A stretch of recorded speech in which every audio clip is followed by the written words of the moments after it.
人類爬虫類計画です。こんにちは。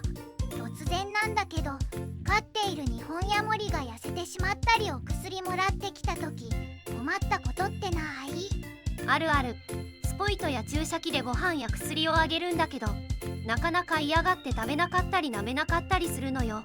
おまけに鼻の穴についちゃったり暴れちゃったりで大変よね。今日はニホンヤモリの給仕についてなのだ。特に液体の餌や薬のあげ方についてやっていくのだ。まだまだ下手だけど飼っている9匹にあげてみてこの方法がやりやすいかもという方法を見つけたよ。私と同じくヤモリさんの給仕に苦戦しているお友達はぜひチャンネル登録してたくさん見てね。この子はどうしたの？この子は前、くる病になったチックちゃん。病気ではないかもしれないけれど、足を見て。前より痩せた？ちょっと痩せたのか張りがないよね。それかチックちゃんは大人の状態で捕獲してきた子だからもしかしたらおばあちゃんなのかもしれない。確かに若い頃より足の皮の感じがおばあちゃんっぽく見えるわね。少し心配だったので今日は給仕をしていくよ。実際にやりながら説明するね。今回は栄養とカルシウムを水で溶いたものをあげていくよ。以前病院でもらった栄養だけど普段だったらレオパドライとカルシウムでやるよ。食べれないこの前提で液体の補給方法をやっていくよ。液体のお薬も同じ？同じ方法でいいよ。ちょっと待って、そこ口じゃないわよ。ふっふっふ、びっくりだろう。今僕が狙っている場所はここなのだよ。どういうこと？私今までずっと鼻の前に持って行ってたわよ。以前レオパのチョコちゃんの動画を出した時覚えてる？あったわね。レオパは美味しいものの時は協力的で結構自分から舐めてくれるんだよ。でもニホンヤモリは舐めない。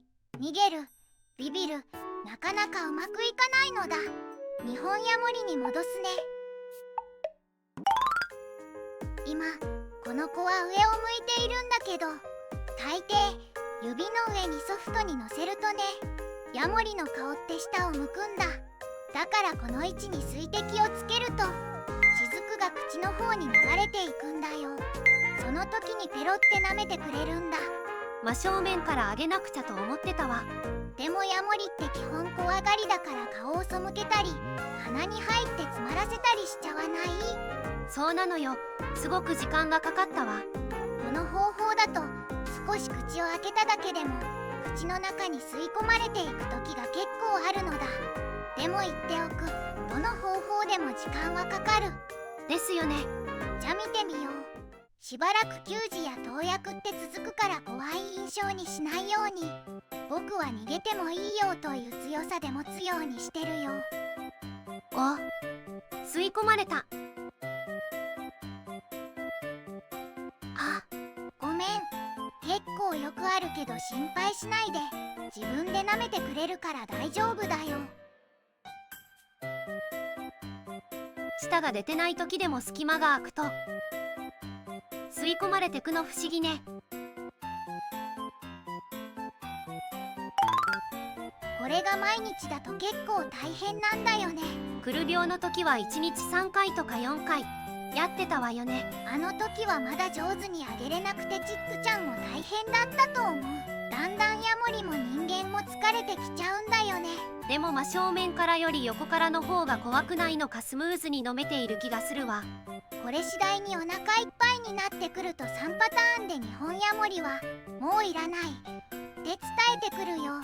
大抵の子が逃げる、はっきりしてる子は尻尾を揺らして威嚇のポーズ、困った子は食べ過ぎて吐くだったよ。サービスタイム。連続で飲んだ。こんな感じで給仕や投薬はとても大変なんだ。ほんとね。でもヤモリちゃんのペースに合わせてやると怖がらせないでいい感じね。くる病の時は特に口の骨が脆いからできるだけペロってしてくれるやり方がいいね。みんなもぜひやってみてね。今日は緊急で動画を作ったよ。どうしたの？違ったらいいんだけど、最近めちゃくちゃくる病の動画が再生され始めてるんだ。うちのクッキーちゃんも卵を産みすぎてるし、もしかしたら困ってる人がいるのかなと思ってね。この動画がくる病やもりちゃんの飼い主さんに届くといいわね。我が家も気をつけようね。